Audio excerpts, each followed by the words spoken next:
Have no bronze. Villain has to enter it and learn the cabin to teleport to it. Wait, what? What the freak? The symbol. The fancy trace symbol in the center of the cabin. Extra. The material differential. All part of the symbol seems to be pointing to the unmarked location. Alright, calculate 5. What are we seeing here? This concludes the investor briefing. What the heck did we just see? Those investors just got bamboozled. You got scammed. You invested into me that does not exist. Wait, hello? Do I pop the tape out? Or...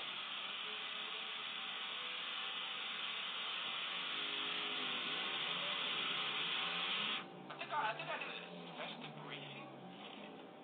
What? That gave me nothing, dude. You gotta have to give me much more detail for that one. I'll pop this one up. The security room. Let's see. Show me what was in there. Wait. Whoa. Is that a chopper coming over? Skip the foundation. Let it fly, man. Let it fly. So this is some kind of military type thing. You see, got the gate. I mean, this is a weak old gate, though. Did we break in? Because I'm coming through. Let's go. But what's these sounds I'm hearing around me? Ooh. Okay, we'll be with you in a moment. Let me just look around this thing. Okay, as bored as I thought it would be. There's nothing here. Hello? Hey, hello? Wait, what's this? Hold up. Hey! Insert disc. That one's bust up. Okay.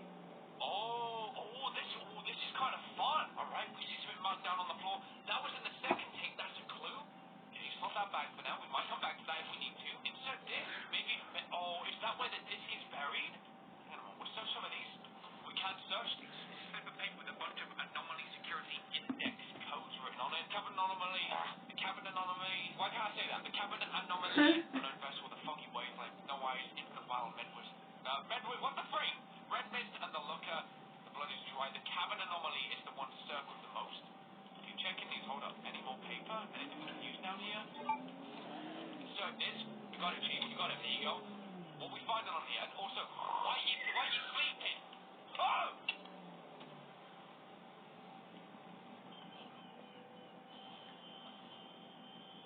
That was my imagination, right? There was nothing there. I just haven't slept well. Hold up. So this paperwork, lots of different numbers. Cabin anomaly 10001. These are 5 numbers long. I think on the computer we've only got 4 digits. We have 1, 2, 3, 4. So 0. Wait. Hold up. I can't do a 0.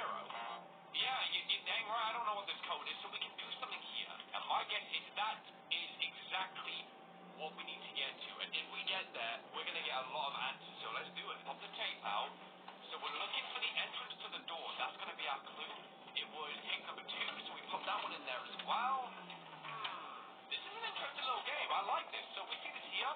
It's over here somewhere, isn't it? There's something. Wait, what? Yo, how did we miss that before? Okay, no worries. We're going through this thing. Is this going to be the key to the cabin? Let's try it. Did that open? Okay, not the front door. What about that back door? You know, I like going in some back doors. Hey, let's go. We're inside this thing. What the freak? Oh my god, my arm has got tingles through them. Oh my gosh. Give me that flashlight. Yes, give me this. I ain't going through. Have no fun. Hold on, what we got? So this dude. Oh, you must come through. You sucker. You bust down that. He was running so quick, breaking down more CS through. Holy crap, that was like the biggest jump scare I've had in a while. Right. Okay. Don't hit me like that again. Right. Hold on, a bloody terminal. So, who's about to tell me where Mr. Running Man broke free? Got out of blood trailing from there, though? Zoom into this thing. Alfred Raphael George, I'm sending this to you from the looker, in the hope that it does not find me here. Put the cabin anomaly in full lockdown. How? If I were you, I would put the pulse sonar down. The high-level security access code is 4142. I know this is coming out of nowhere, and I'm not the one authorized for this, but you have to trust me. I'm trying to make my way to you now. What? Hold up. So, was George the guy who was dead in the cabin? 4142 is that code, right? This just got interesting. This is actually really cool how you bounce between them. Great concept for a game. I like things like this. It's like the facts are laid out already. We haven't even played cabin tape number 5 yet. Alright, this one, 4142. Let's get it. Skip fuel. Phone. Give me the code. I don't care about your crappy old logo.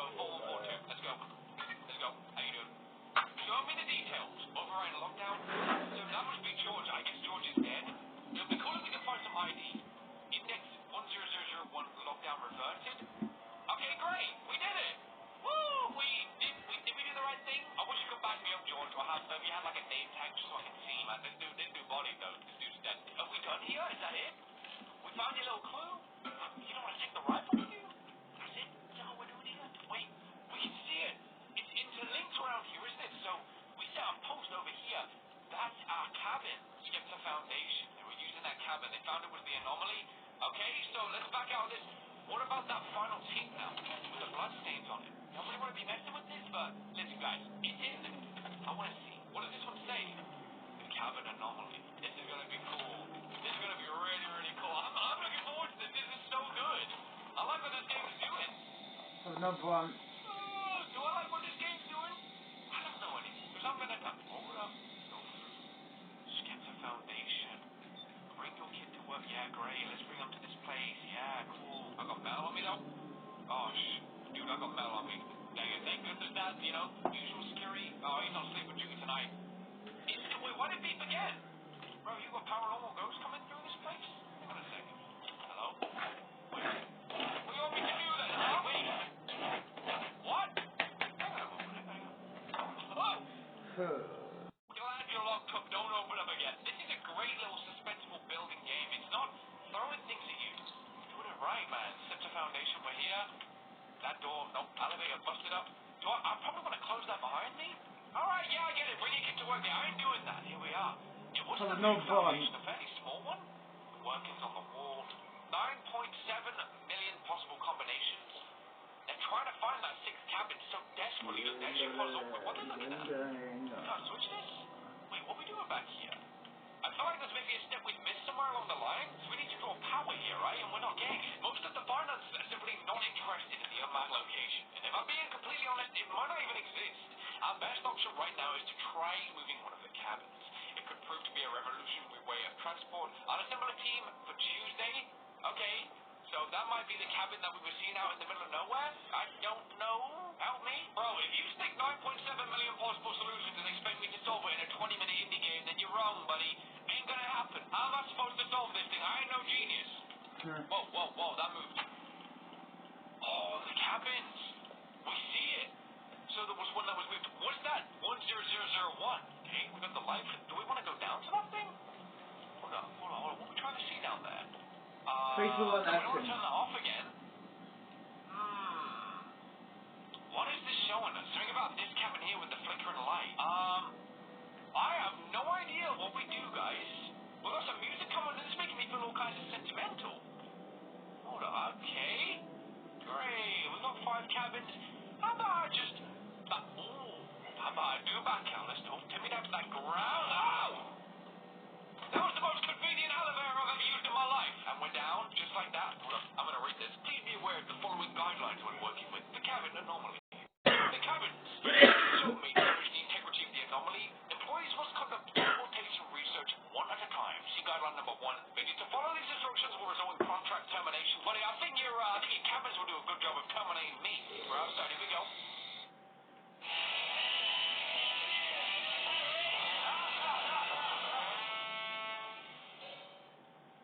Hey, all right, nothing there. So maybe the guy running underneath the cabin we saw, like the 10001 thing, like they had to terminate, that might have been an anomaly. So let's go in cabin 1, lights are flickering. Where does this one take me? Okay, hop on it, and close that door. Teleport me! Is it done? Open the door. Whoa, hold up, it worked! Ooh, so 1 takes me to 3, or to 2. 3 is going to take me to 4. Hey, and here we go in number 3. Abracadabra, boom. Yep. Wait, what? I went back to 1 and 3. Okay, let's try number 4. Close the door. And then reopen this thing. Yeah, it definitely teleported me. It put me in 2 that time. Last but not least, number 5. And then after, I might get curious. Because I'm seeing a wire trail all the way back there into the dance. We need to see what's back there. Number 5. Hop in this thing. Hold on, we got nothing in there. Close that. I've been teleported again. And I'm back. In number 3. Okay, so let me follow this wire. Back here.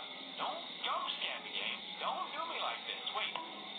So we can't leave. There's something involving these different cabins, and we've got to find the right combination, perhaps. So we can't go back up the elevator, which means that we have all the information we need, apparently, to get to this cabin number 6.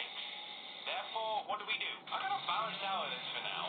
really don't know what we can do in this one, so we'll put that tape back. What tape haven't we really used? We've used the investor one. Yeah, I'm gonna try the start one again. It spoke about, like, playing by cabins. I don't think that big cabin was what they were talking about. It's at home now, so I'm back to square one and I have no idea what's going on. I just realized that you don't move to the cabins that are already open. This will check. Wait, what? You don't? Wait, so do we have all of the doors open?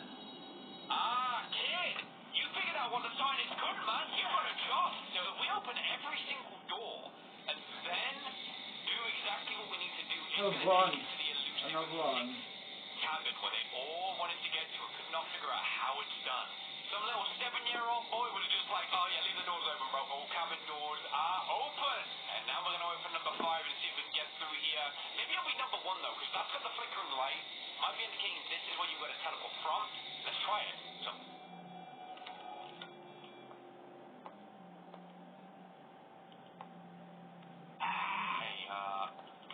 I want to go back. I can't go back. Dude, I'm in the center of a beehive. A monochromatic beehive. Look at this, man. What is this organ? Is it living? Is it... Wait. Hey, where'd the cabin go, man? Cabin just ran like... What's this? Oh, I ain't gonna read it. Ooh, whoa. Ancient Chilean dialect. Dude, I read the terms and conditions. Can I read that again, please, one more time? Look at this. It's like some kind of, like a layout. It's like they are honoring this cabin, this anomaly. What are they using this for? Whoa, whoa, whoa. Ow, oh, my ankle's gone. Dude, they just lured me in. I got a bad trap on my ankle. Can we break this out, please? Whoa! Who the heck was all you guys? Why were there so many of you? Do we find out, maybe? Okay, that's the 6th cabin is gone. We see that. Wait, the lights are out. Yeah, I'm seeing multiple blood splatters and multiple contact points of, some kind of soft bodily mass, probably human. I'm seeing that door opened up too. Oh, so, yeah, they've been busy in this place, so I can see. Oh, they've been very, very busy. Okay. What's back here? See the shadow? Woo! What is this? Bro, how are you doing? On the Wait, what? Wait, what the heck? Was that tied up? We was in that room watching the VHS tapes. The contents of these tapes are very familiar.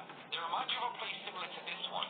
The oldest anarchy server in Minecraft telling people that once your base gets destroyed, that's it. It can never return to its former glory. Well, I'm here to tell you that I've been proven wrong in the most unexpected way possible. One of the server's most famous building groups went to the ruins of my old base, which was destroyed 6 years ago, and they've repaired it 100%. From the builds to the terrain, everything is exactly the way it was before it was grieved. They managed to accomplish this in less than 7 days. Not only has it been rebuilt, but my old basemates and I have actually been living here for weeks, and we've been getting into all kinds of crazy shenanigans. The base has come back from the dead, and even new sections have been added. All of this was only possible because of one player's idea to give his builders an impossible challenge. As of me making this video, the project has been leaked, but it's actually pretty funny how it ended up happening.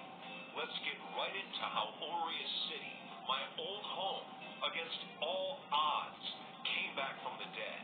I've been dying to tell you this story for weeks now, so I appreciate everyone who hits that subscribe button. If you don't know the history of the base, I'll give you a quick recap. Aureus City was founded in 2015 by 2 players named Cainslaw and Tokrev. Not long after, other players, including myself, were invited to help contribute to the base. The name Aureus is Latin for gold, since the base's massive gold farm allowed us to line the roads with solid blocks of it. For an entire year, it was our home on the server, but in 2016, the coordinates were leaked during the Rusher War. Instead of allowing the Rushers to take credit for the grief, we destroyed it ourselves. My basemates and I have returned to the ruins a few times over the years for different reasons, ranging from duels to group reunions one attempted rebuild of the city's main area, which didn't go as planned. But every single time we've come back, the destruction has gotten worse and worse. It's gotten so bad that I was actually there a few months ago for a video and didn't even recognize it because of how desolate it was. Who would be crazy enough to try and bring this base back to life? Well, his name is Deloaded, the leader of one of the server's largest building groups, Donphyr. He has overseen the construction of many creative bases over the years, with a dedicated team of builders at his side. A few months ago, he had been thinking of new ways to challenge both himself and his builders. Instead of just creating another new build, what if an old base that had become unrecognizable was restored 100% to its original condition? Not just the builds, but the surrounding terrain as well, which often gets absolutely wrecked in the process of griefing. Even going a step further, what if the original base members could be convinced to come back and re-inhabit the city? That would be a true resurrection of a base, something that's never really happened before. Usually when coordinates are public, rebuilding just isn't realistic and bases can never truly come back. Deloaded knew it was time to prove this viewpoint wrong.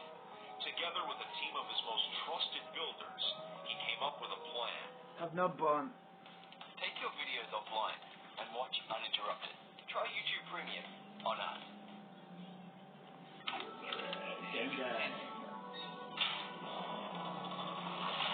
Orius City met all of the criteria for their challenge.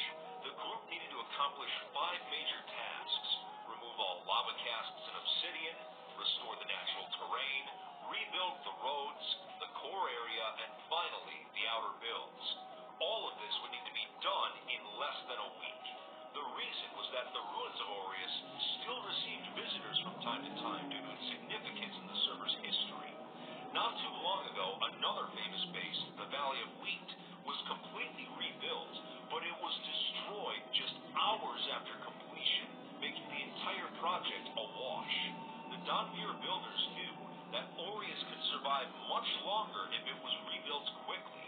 With a solid game plan, the group headed towards the ruins, and on July 31st, 2022, the project began. A player named Nama was the first one to arrive at the ruins and started the long, tedious process of removing all the lava casts. A huge surplus of TNT was necessary to clear everything out. Once the majority of them were removed, they could start the rebuild process. Using a world download of the original base, the builders were able to use schematica to reconstruct everything block by block.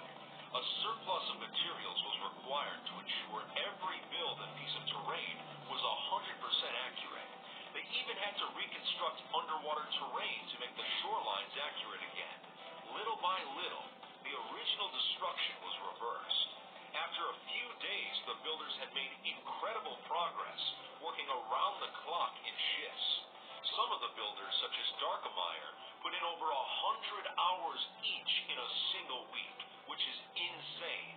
A few days in, all of us original base members were contacted and invited back to the base. We were able to get most of the OG members to agree. It was very exciting. Bases have been rebuilt before, but getting all the original members back there was something else. After 7 days of working non-stop, the Donphyr builders had completely reconstructed everything. The town center, the Colosseum, all the farms, and sections. I made my way back. I'm talking out of character for a second. I can't tell you when, but what I can tell you is there will be Minecraft Squid Game roleplay soon. I can't tell you when though. All I can tell you is, there'll be fucking Minecraft Squid Game roleplay soon. So I can tell you. Okay, 3, 2, 1.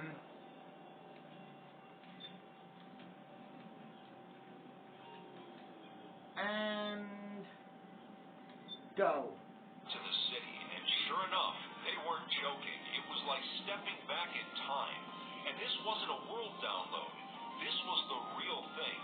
Everything was back where it belonged, including our original signboard, all of our houses, and even the random builds scattered around the base. The last place I had called home on the server was back to its original glory. Once everyone had arrived, we had a little celebration.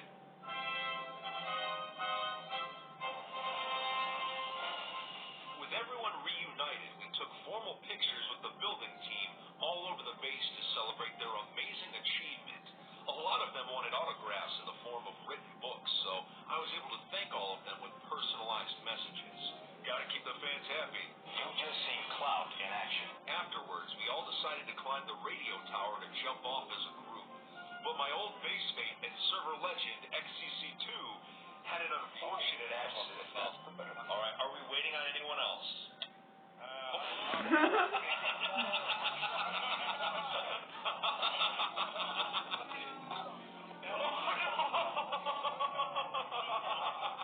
Another 2B2T legend has fallen. I ask that you go to the comment section and leave your condolences words. We actually lived at the base.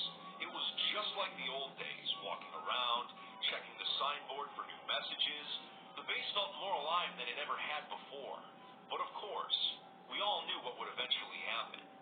So you're probably wondering, how did the rebuild eventually fall? Well, it's actually pretty funny.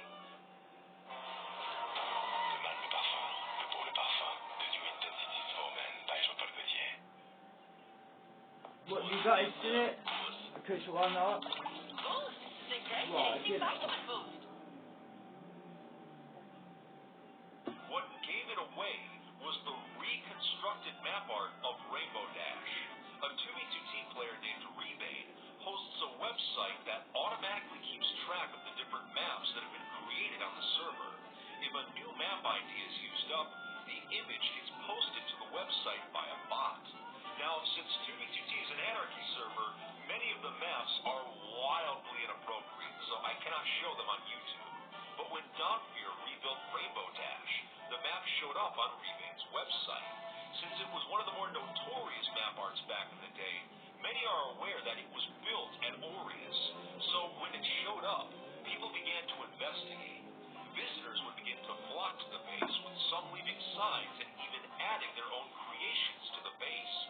One visitor named Cody Smile actually added an entire underground town to the base. Word began to spread fast, and after several grieving groups heard that the city had been rebuilt, they began racing to the coordinates to try and be the ones to destroy it. But the builders had been expecting this and had a plan.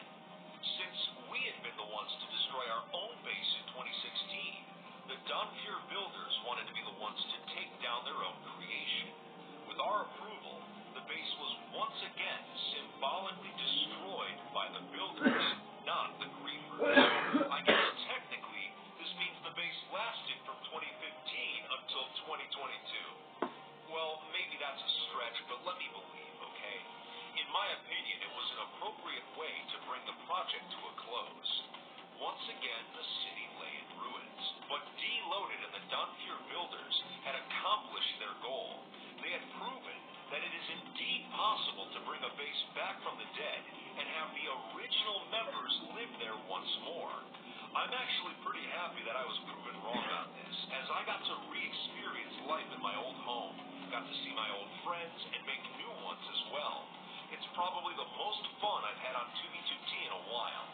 If you enjoyed today's video, make sure to leave a like, hit that subscribe. Something strange. Want to hear something scary? Check this now. Here No in fun. Whitechapel. Some of the scariest stories are the ones which come from fact, not fiction. In 1888 in Whitechapel, a series of violent and disturbing murders of prostitutes kept the people of London in high alert, and the police scratching their heads. Whoever was truly behind these crimes has never been discovered. Jack glanced up at the huge blood moon in the nighttime sky. Thankfully, there was plenty of cloud cover. Otherwise, his modus operandi of hiding in the shadows would prove impossible. He slunk through the alleyways quiet as a church mouse, sly as a fox. Whitechapel smelled as bad as you might imagine. and the dark corners where the woman waited for gentlemen to pay for some alone time were no exception. Jack stepped over a pile of rotting rat corpses. Had London learned nothing after the Black Death, he thought. He was careful to keep hidden for now, dressed to blend into the darkness, but these women were on high alert and quick to speak. The newspapers and the rumor mills were busy. Talk of a serial killer preying on women meant only the most hardened and desperate were still flaunting their wares, others too afraid to become the next victim of the Ripper. There was not an abundance of healers out at this time. Perhaps one uninformed officer who'd drawn the short straw, but members of the public were also taking extra care to look over their shoulder, especially upon seeing a gentleman in these unsavory parts so late at night. Although they wouldn't know he was wealthy and born of privilege, the leathery apron covered in bodily fluids was a giveaway. And there she was, his next target. He shivered with anticipation. There was a public house not too far from where she was loitering, in the hope that a chap who had drunk too much ale would take a fancy and offer her the penny she needed to rest easy in the local boarding house. She smiled a toothless grin and hitched her skirt a little higher, showcasing her grubby ankles. Jack could smell her from his hiding place in the shadows. 'Twas a pity the boarding house didn't also provide a bath. Still, once the majority of the patrons from the public house had stumbled home, Jack deemed it time. He crept out of the shadows, the clouds now aptly covering the moon, so that it was exceptionally dark. He slid over to the woman who was all too eager to join him in the alleyway. The lure of an actual bed, although it was shared and likely full of fleas overcoming any sense of danger. She followed him willfully to the dark corner, and he immediately reached into the front pocket of the apron, grabbing a hold of the cutthroat razor, and in one fluid and well-practiced motion, doing just that. The blade sliced her neck as if it were an onion, and she gasped in shock, trying to stem the flow of blood with her hand as he dealt the next blow, a punch to her gut that brought her to the ground. Jack reached down and tore at her dress. He believed her to still be alive as he made the first few incisions, then went to work. Whether she died of shock, pain, massive blood loss, or most likely all three, he didn't care. He stood up the open cavity of her body, steaming and stinking in the air. He could already see interested movement around her, vermin sniffing about, bold enough to breach the underground tunnels for fresh meat. Jack whistled as he left the park, his latest trophy inside the pocket of the apron, along with the razor. There was no one around, but even if there had been, they wouldn't question the butcher on his way to the slaughterhouse. He stashed his tools in plain sight and made his way stealthily back to the sort of neighborhood where everyone would be fast asleep in the four-poster bed, sleeping soundly between silk sheets. He crept in through the servant quarters, and even they were not yet awake. He crawled into his own comfortable bed chambers and smiled, wondering how long it would be until the body was discovered. He could see the headline on the evening paper already. Jack the Ripper strikes again. Hi everybody, it's Stephanie, and I just wanted to thank Talkspace for being App Store or Google Play to download best.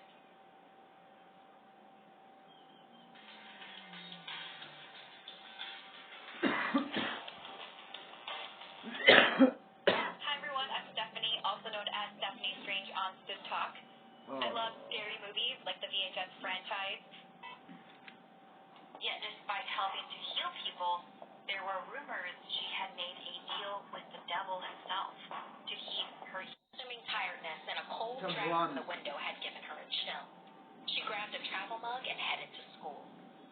Much later, She awoke in the middle of the night, that same strange feeling in her gut. She walked to the bathroom to splash water on her face. Wearily, she noticed something didn't look quite right with her reflection, like the glass was dirty.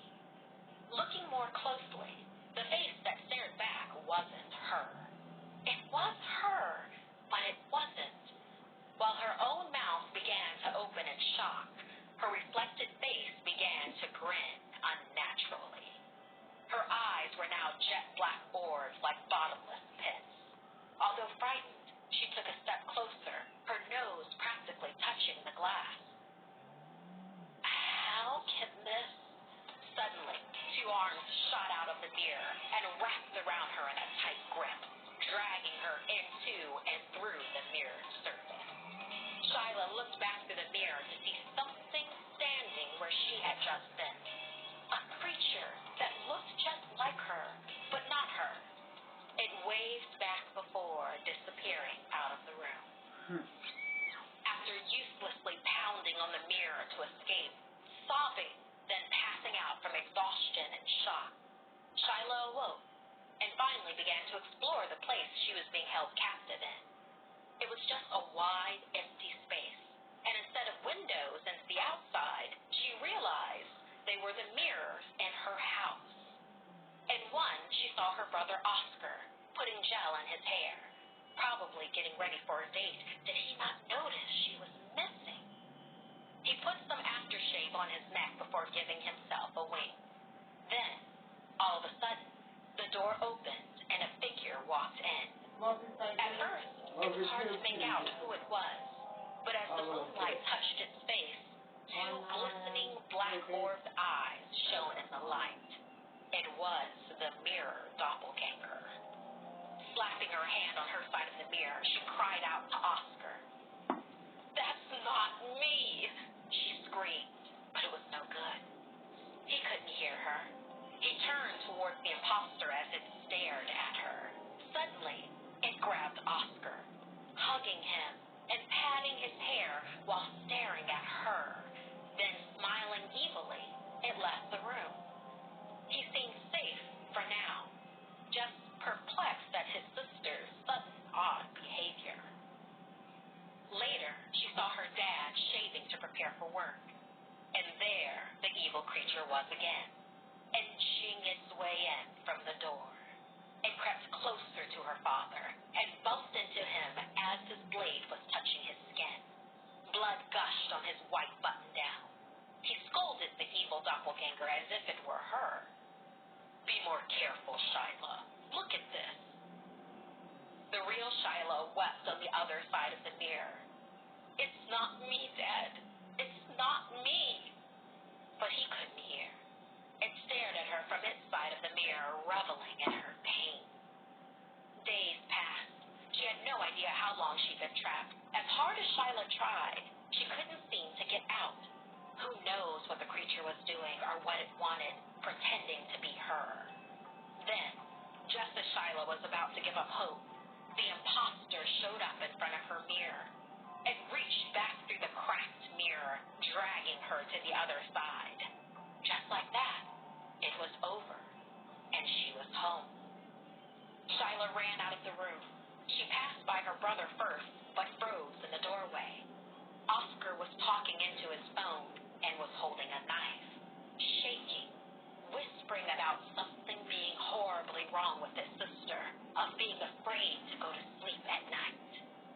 Scared to approach him, she hurried on to find her dad. He looked haggard, worried, and unkempt, with several bandages on his hands and one eye bandaged.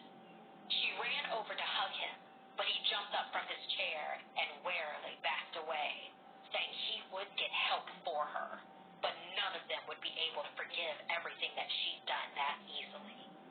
Shyla didn't know what the doppelganger had done to her family. "Please, Daddy," she cried. "It wasn't me. It's the mirror, the broken mirror in my bathroom." But her dad just turned away.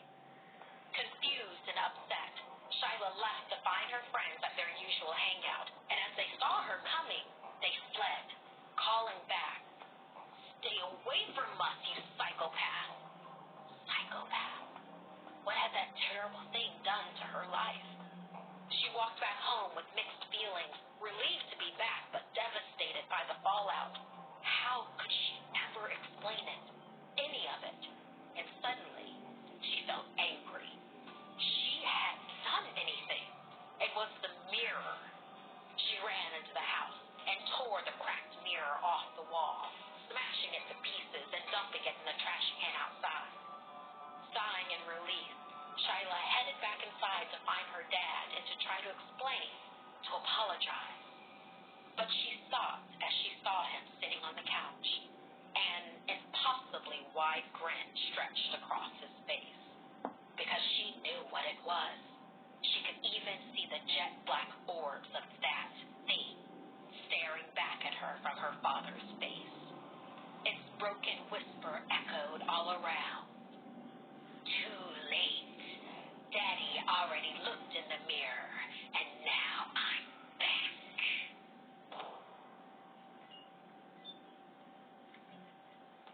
Never get tired of a good whodunit?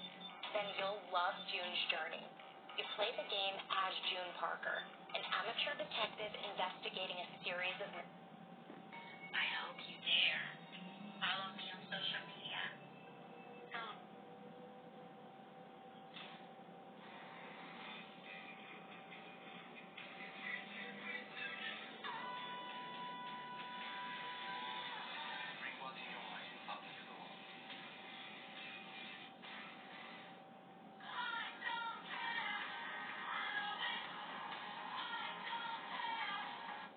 Fuck off, Ed. Marquia, want to hear something scary? Beware the Curupira. Deep in the jungles of Brazil are those who would do whatever it takes to protect their sacred land. Get in their way at your own risk. Alex and Marla were excited for their family's vacation to Brazil. It had been Anna's idea, a chance for their fractured family to bond. Of Alex and Marla's two children, Anna was their golden child, well-behaved and very clever, with straight A's. Her older brother Seb was, well, the opposite, in both grade and in maturity. Anna had also been born deaf, and Seb resented her for that as well. No matter how his parents tried to reward or discipline him, he always seemed to push back. He would claim that although he'd come first, he felt second best. Along with healing their family dynamic, Alex and Marla hoped this vacation would help Seb garner some control over his increasingly hostile behavior, especially towards his sister. They landed in Sao Paulo and took a bus to a beautiful campsite. As they drove through the entrance, they saw a sign that read, Vida Melhor, that meant better life. The site had its own lake and the cabins were charming. They were a day ahead of the usual vacationing crowds, so would even have a peaceful night all to themselves. But heading over to check-in, the signs posted became more ominous. In capital letters, they warned campers to pick up after themselves and to respect the grounds, because if they did not, they would face the wrath of the Curupira. Alex and Marla chuckled. What a cute way to remind guests not to drop trash. But Anna was curious and Googled Curupira on her phone. Hey, so a Curupira does exist, she continued. It's a mythical creature whose name means covered in blisters.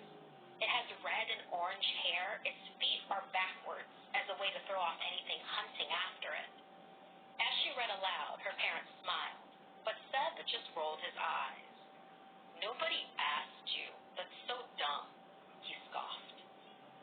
Well, let's hope we don't make it mad then, Anna warned. It says here that it gives off a high-pitched noise that can make people go insane. Kicking at some loose dirt, Seb grabbed his stuff and stormed into the cabin. That evening, it was clear Seb wasn't having a good time. He didn't want to swim or fish with everyone else and complained 24/7. The rest of the family was having a blast, while Seb became increasingly agitated. After dinner, Alex, Marla, and Anna sat around the fire pit making s'mores and looking out over the lake.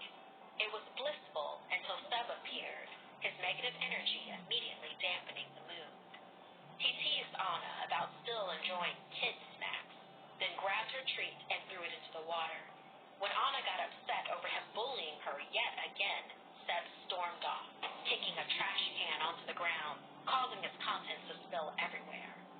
At his mother's look, Seb then sneered and ran inside the cabin, slamming the door. Anna begged and pleaded to sleep with her parents tonight, just in case Seb tried to take it out on her. Alex shook his head, saying he'd be taking Seb fishing early in the morning so they could talk it out. He asked Marla to make sure Anna would be okay too.